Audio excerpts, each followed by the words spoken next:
नमस्कार मित्रांनो, मी तुकाराम सुरनर जी आर आणि योजना या यूट्यूब चॅनलमध्ये आपल्या सर्वांचं स्वागत आहे. आजच्या व्हिडिओमध्ये आपण एक अत्यंत महत्त्वाची माहिती पाहणार आहोत. सद्यस्थितीला जर पाहिलं तर 2027 मध्ये जनगणना सुरू आहे. त्याच्यासाठी स्वतः कुटुंबाने जनगणना करण्यासाठी 1 मे ते 15 मे ही तारीख आहे. तर त्याच्यासाठी तुम्ही कसं करायचं, त्याच्यासाठी तुम्हाला काय करायचं आहे, तुमचं गुगल असेल, प्ले स्टोर ह्याच्यामध्ये जायचं आहे आणि तिथं तुम्हाला सर्च करायचं आहे किंवा त्याची लिंक, ही जी काही लिंक आहे census.gov.in ही लिंक आपल्या व्हिडिओच्या डिस्क्रिप्शन बॉक्समध्ये देण्यात आलेली आहे. तर सर्वप्रथम ती लिंक ओपन केल्याच्या नंतर असं तुमच्यासमोर दाखवलं जाईल. तुम्हाला काय करायचं आहे, सर्वप्रथम तुमचं स्टेट म्हणजे राज्य निवडून घ्यायचं आहे. कोणतं आहे ते, तर आपलं राज्य महाराष्ट्र आहे म्हणून आपण हे महाराष्ट्र राज्य आता निवडून घेणार आहोत. त्यानंतर मग खाली कॅप्चा दिलेला आहे. हा जो काही कॅप्चा आहे तो एंटर कॅप्चा जिथं दिलेला आहे तिथं टाकायचा आहे. व्यवस्थित टाकून घ्यानंतर व्हेरीफाय अँड प्रोसेस यावरती क्लिक करा. इथं संपूर्ण माहिती देण्यात आलेली आहे. याच्यासाठी तुम्हाला एक 15 ते 20 मिनिट वेळ लागेल. संपूर्ण माहिती व्यवस्थित भरून घ्या. तुम्हाला जसं विचारलेली आहे त्या पद्धतीनं भरायचं आहे. मेल आय डीवर तुम्हाला एक किंवा SMS ने तुम्हाला SC कोड येईल, तो कोड आपल्याला पुढे द्यायचा आहे. ही संपूर्ण माहिती वाचून घेतल्यानंतर ओकेवरती क्लिक करा. त्यानंतर मग खाली इथं name of the head of the household म्हणजे घराचे जे काही मालक असतील ते मेन, मोबाईल नंबर, त्यांची ईमेल ID नसेल तर तुमच्या घरातली टाकू शकता, पण जे काही मालक आहेत त्यांचं नाव मुख्य टाका. त्यानंतर टाकून व्हेरीफाय अँड प्रोसेसवरती क्लिक करायचं आहे. त्यानंतर OTP येईल. OTP आल्याच्यानंतर OTP आपल्याला इथं टाकून घ्यायचा आहे आणि OTP आल्याच्यानंतर वरील जे काही सिलेक्ट लँग्वेज आहे म्हणजे पुढची माहिती तुम्हाला कोणत्या लँग्वेज माहिती कोणत्या भाषेमध्ये पाहायची वगैरे आहे ती भाषा तुम्हाला इथं निवडायची आहे. ती कशी निवडायची तर इथं OTP टाकल्याच्यानंतर तुम्हाला इथं लँग्वेज ही करा आणि कोणती भाषा पाहिजे त्या पद्धतीनं ती भाषा तुम्हाला निवडून घ्यायची आहे आणि निवडल्याच्या नंतर मग तुम्हाला व्हेरीफाय OTPवरती क्लिक करायचं आहे. त्यानंतर मग तुमची स्टेप 1, स्टेप 2 वगैरे असं संपूर्ण माहिती आली जाईल. स्टेप 1मध्ये तुम्हाला तुमचं राज्य आहे, त्यानंतर तुमचा कोणता जिल्हा आहे तो जिल्हा सिलेक्ट करायचा आहे. जिल्हा सिलेक्ट केल्याच्यानंतर पिनकोड काय आहे ते पिनकोड तुमचा सिलेक्ट करायचा आहे आणि पिनकोड टाकून दिल्याच्या नंतर खाली जे काही गाव आहे तुमचं ते गाव टाकून घ्या. गाव तुमचं व्यवस्थित ऑटोमॅटिक दाखवलं जाईल. ते बरोबर आहे का चेक करा. त्यावरती क्लिक करून घ्यायचं आहे. क्लिक केल्याच्यानंतर पिनकोड वगैरे बरोबर येतो का चेक करा. आपला इथं पिनकोड थोडं चुकीचं आलेलं आहे म्हणून परत आपण हा पिनकोड चेंज करणार आहोत. इथंच दिलेल्या ठिकाणी तो पिनकोड चेंज करून परत तुम्हाला गाव दाखवलं जाईल. ते गाव आपल्याला परत व्यवस्थित निवडायचं आहे आणि शोधावरती क्लिक करायचं आहे. आता शोधावरती क्लिक केल्यावर खाली तुम्हाला काय जाईल की ऑटोमॅटिकली तुम्हाला त्या माहितीनुसार तुमच्या गावाच्या नकाशावर नेलं जाईल. मग त्या ठिकाणी तुम्हाला काय करायचं आहे, तुमच्या गावामध्ये जे काही तुमचं घर असेल त्या घरावरती तुम्हाला हा सर्कल नेऊन ठेवायचा आहे आणि स्थानाची पुष्टी करा यावरती क्लिक करायचं आहे. त्यावरती क्लिक केल्याच्यानंतर काय होईल की त्यानंतर क्लिक केल्यावर तुमचं जे काही आपके आवास का स्थान, अक्षांश, रेखांश हे संपूर्ण तुम्हाला डिटेल्स दाखवलं जाईल. ते दाखवल्यानंतर खाली तुम्हाला परत घ्यायचं आहे आणि जतन करा आणि पुढे जावरती क्लिक करायचं आहे. तुमचं स्थान वगैरे हे बरोबर आहे का, माहिती जर तुम्हाला चुकीची वाटत असेल तर नाही करून परत घ्या आणि असेल बरोबर तर होय करायचं आहे आणि होय करून आपल्याला पुढे जायचं आहे. पुढे गेल्याच्या नंतर आता इथं संपूर्ण माहिती तुम्हाला स्टेप 2 दाखवली जाईल. ती घरासंबंधात आहे. काय आहे त्याच्यामध्ये तर घराची जी काही जमीन यासाठी मुख्यतः वापरलेलं साहित्य काय, आपण भरणा करण्यासाठी दगड वापरतो म्हणून दगड. त्यानंतर गणना घराची भिंत यासाठी मुख्यतः काय वापरलं आहे, भिंतीसाठी आपण जे काही पक्क्या विटा वगैरे वापरतो, कारण की एकच सिलेक्ट करायचं आहे. सिमेंट मातीनं जोडलेलं ही असं नाही. त्याच्यामुळे तुमचं ज्या पद्धतीचं घर असेल त्या पद्धतीचं तुम्हाला ते निवडायचं आहे. त्यानंतर मग घराचे छप्पर कशासाठीचं आहे, तुमचं गवत वाळलेलं गवत आहे का, प्लास्टिक पॉलिथॉन आहे का, हाताने बनवलेली कौलं आहेत काय आहे टाकून ते तुम्हाला हे करायचं आहे. जर ह्याच्यात ते पण नसेल तर इतरमध्ये तुम्ही टाकू शकता डायरेक्टली. आपलं पत्रे आहेत ते इथं दिसत नसलं काही बी नसलं तर तुम्ही इतरमध्ये टाकून द्या. तुमच्या घराची स्थिती काय आहे, चांगली आहे का, राहण्यायोग्य आहे का, मोडकळीस आलेली आहे, त्या पद्धतीनं तुम्हाला तिथं टाकायचं आहे. आपल्या घराची चांगली आहे, राहण्यासाठी योग्य आहे म्हणून ते टाकून आपल्याला पुढे जायचं आहे.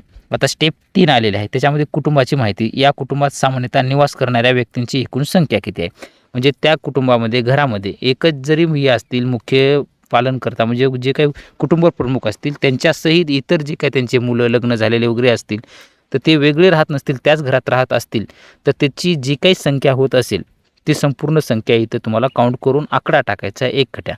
तर आपली जी काही संख्या असेल ते आपण इथं संख्या आता इथून काउंट करून आपण इथं जे काही आपले 3 मुलं आणि वडिलांचं वगैरे असं तर चौघांची संपूर्ण माहिती आपण त्या पद्धतीने इथं आपली संख्या टाकणार आहोत. आपली संख्या जी काय असेल तर 11 आहे. त्या पद्धतीने आपण ही 11 संख्या इथं टाकून घेणार आहोत.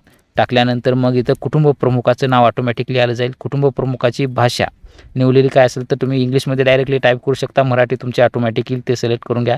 कुटुंब प्रमुखाचं तुमचं जे काही लिंग पुरुष स्त्री, जर अनुसूचित जाती असेल तर त्याचं जे काय असेल ती निवडायचं, नसेल तर इतर असेल तर इतरमध्ये ओबीसी वगैरे टाकू शकता ते. त्यानंतर या घराच्या मालकी हक्काची स्थिती काय आहे, स्वतःचं घर आहे का भाड्याने घेतलेलं आहे, काय असेल ते तुम्हाला इथे टाकून घ्यायचं आहे. नसेल तर इतर करून ही करू शकता, किंवा राहण्यायोग्य किती खोली आहेत या घरामध्ये ती तुम्हाला संख्या इथे टाकायची आहे. त्यानंतर या कुटुंबात राहत असलेल्या विवाहित जोडप्यांची संख्या बघा इथं आलं बघा, कुटुंब प्रमुख आपण नाव जी टाकलं त्यानंतर मग त्यांची कुटुंब किती विवाहयोग्य जोडपे आहेत, 4 आहेत तर 4 टाकून घ्या. परत जतन करा आणि पुढे जा यावरती क्लिक करून घ्यायचं आहे. त्यानंतर स्टेप 4 आलेली आहे.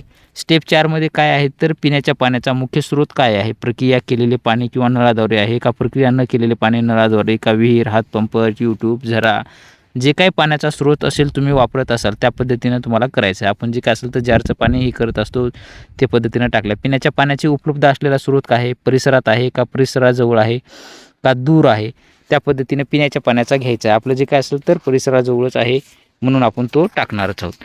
त्यानंतर प्रकाशाचा मुख्य स्रोत, प्रकाश म्हणजे तुमचा काय आहे तर लाईट, वीज जे काय असेल ते टाकून घ्यायचं आहे. शौचालयाची उपलब्ध काय आहे का, आहे, नसेल तर नाही करा, होय असेल तर नंतर केवळ कुटुंबासाठी आहे त्या पद्धतीनं टाकून घ्यायचं आहे. नंतर शौचालयाचा प्रकार कोणता आहे, फ्लॅश फ्लोअर, फ्लॅश शौचालय जोडणी आहे का, द्विमुख खड्डा म्हणजे डबल खड्ड्याचं जे काय असतं ते असतं, डबल खड्ड्यामध्ये सुद्धा लादीसह आहे का, सुधारित आहे त्या पद्धतीनं टाकायचं आहे. आपलं द्विखड्डा आहे त्याच्या पद्धतीनं आपण हे द्विखड्डा टाकून लादीसह व्हेंटिलेटेड सुधारित खड्डा आहे त्या पद्धतीनं सिलेक्ट करून घ्यायचं आहे. नसेल तुमचं ज्या पद्धतीचं असेल त्या पद्धतीनं तुम्हाला ते एक सिलेक्ट करून घ्यायचं आहे. आणि केल्याच्या नंतर सांडपाण्याची जी काही व्यवस्था आहे त्याची जोडणी कशी आहे तुमच्याकडे त्या पद्धतीनं खाली इथं तुम्हाला टाकून घ्यायचं आहे. बंद गटार आहे का, उघडे गटार आहे का, गटार नसल्यास तुमचं जे काय असेल ते टाकून घ्यायचं आहे. परिसरामध्ये स्नानगृहाची उपलब्धता आहे का, तुमच्या परिसरामध्ये स्नानगृह उपलब्धता, त्याच्यासाठी जे काय असेल तर स्नानगृह किंवा छपराशिवाय ते तुम्हाला इथं टाकून घ्यायचं आहे. त्यानंतर स्वयंपाकघराची उपलब्धता, जी काही LPG जोडणी असेल, स्वयंपाकघरामध्ये स्वयंपाक करत असल्यास LPG कनेक्शन आहे का, LPG जोडणी नाही ते तुम्हाला इथे टाकून घ्यायचं आहे. किंवा तुम्ही जर स्वयंपाकघरामध्ये स्वयंपाक करत नसाल, बाहेर मोकळ्या जागेत जर करत असाल तर बाहेर करता तर नेमकं कशा पद्धतीनं करता, तिकडं LPG CNG आहे का, LPG जी काही जोडणी आहे का नाही आहे का, तुम्ही लाकूड वगैरे त्याच्यासाठी वापरता, जे पर्याय इथं दिलेला आहे त्या पद्धतीपैकी तुमचा जो फिट बसत असेल तो पर्याय तुम्हाला इथं टाकायचा आहे आणि परत पुढे घ्यायचा आहे. त्यानंतर स्वयंपाकासाठी वापरण्यात येणारं इंधन काय आहे, तुमच्याकडे जळाऊ लाकूड आहे का, पिकाचा उर्वरित भाग आहे, शेणाच्या गवऱ्या, कोळसा, रॉकेल, LPG जे असेल ते सिलेक्ट करा आणि परत जतन करा आणि पुढे जा यावरती क्लिक करायचं आहे. परत आपली स्टेप 5 येईल, कुटुंबाने धारण केलेली मालमत्ता, म्हणजे कुटुंबाच्या नावावर जी काही मालमत्ता आहे ते काय कशा पद्धतीची आहेत, काय काय आहे त्यांच्याकडे, संपत्ती काय काय आहे ते आहे. त्याच्यामध्ये रेडिओ आहे का, ट्रान्झिस्टर आहे, रेडिओ असेल तर हो करा, ट्रान्झिस्टर असेल तर हो करा, नसेल तर नाही करा. त्यानंतर मग खाली दूरचित्रवाणी आहे, म्हणजे जी काही TV वगैरे आहे असेल तर होय करा. त्यापैकी कशी आहे, डिश आहे का, फ्रीवाली आहे, कसं आहे ते सिलेक्ट करून घ्या. इंटरनेट उपलब्धता आहे का, असेल तर लॅपटॉप, मोबाईल काय असेल ते सिलेक्ट करा. लॅपटॉप आहे का नाही, संगणक असेल तर होय करा, नसेल तर नाही करा. किंवा मोबाईल, दूरध्वनी फोन आहे होय, फक्त लँडलाईन काय असेल ते स्मार्टफोन आहे ते सिलेक्ट करा. सायकल, स्कूटर, मोटरसायकल आहे का, दोन्ही आहे का, मोपेड आहे, जे असेल ते त्यावरती सिलेक्ट करून घ्या. दोन्ही असतील तर स्कूटर, मोटरसायकलवरती क्लिक करा. कार आहे का असेल तर करा. किंवा कुटुंबात सेवन केले जाणारे मुख्य धान्य काय आहे, आपण सध्या जास्त करून पाहिलं तर ज्वारी खातो त्याच्यामुळे ज्वारी, तुमचं जे असेल ते टाकायचं आहे. खाली मोबाईल नंबर दाखवला जाईल आणि जतन करावरती क्लिक करायचं आहे. स्टेप 6 आली आहे. 6 जी काय आहे ती आपल्याला परत पूर्वावलोकन म्हणजे कुटुंब नोंदणी आपल्याला तपशील परत एकदा चेक करायचा आहे. संपूर्ण ही भरलेली माहिती आणखी एकदा परत तुम्ही चेक करा, बरोबर आहे का, संपूर्ण माहिती व्यवस्थित तुम्हाला स्क्रोल करून आतापर्यंत भरलेल्या जे काही 5 स्टेप आहेत त्या संपूर्ण स्टेप इथे दाखवल्या जातील. आणि व्यवस्थित संपूर्ण माहिती जर असेल तर खाली तुम्हाला काय करायचं आहे, संपूर्ण हा पुष्टी करा आणि सादर करा किंवा मसुदा म्हणून जपन करा किंवा संपादित करण्यासाठी मागे जा आहे. आपलं ओके आहे म्हणून आपण पुष्टी केलेलं आहे, होयवरती क्लिक करा. अशा पद्धतीनं तुमचा जे काही सेल्फ एनॉट म्हणजे SC ID जो आहे तो तुमचा स्वगणना ID जनरेट झालेला आहे. हा ID तुम्हाला ज्यावेळेस जे काही कर्मचाऱ्यांच्या अंतर्गत नंतर होणार आहे 16 मे ते पुढच्या तारखेमध्ये त्यांना हा आपला ID द्यायचा आहे. हा ID दिला की आपली जी काही संपूर्ण गणना आहे ती आपली केली जाणार आहे. अशा पद्धतीनं हा मेलवर सुद्धा तुमचा ID आलेला आहे, तो कसा पाहायचा ते सुद्धा तुम्हाला आता दाखवतो. पाहू शकता की आपल्याला हा मेल आलेला आहे सेन्सेसकडून. त्याच्यावरती आपल्याला इथं डिअर रिस्पेक्टेड म्हणून दिलेलं आहे. याला आपण झूम करून पाहूया. त्याच्यानंतर मध्ये इथं SCID दिलेला आहे बघा, पाहू शकता H35 वगैरे अशा पद्धतीचा आयडी आहे, तो सांभाळून ठेवायचा आहे. जनगणना 2027ची प्रक्रिया पहिल्यांदाच डिजिटल पद्धतीने पार पडते. जनगणना अधिनियम 1948 अंतर्गत होणारी जनगणना देशासाठी अत्यंत महत्त्वाची ठरणार आहे. 1 मे ते 15 मे 2026 पर्यंत तुम्हाला स्वनोंदणी करता येणार आहे. त्यानंतर घर नोंदणी व गृहनिर्माण जनगणना HLO 16 मे ते 14 जून 2026 दरम्यान राबवण्यात येणार आहे. शासन नागरिकांना या प्रक्रियेत सक्रिय सहभाग नोंदवण्याचे आवाहन करत आहे. चला आपली जबाबदारी पार पाडूया, जनगणनेत सहभागी होऊया.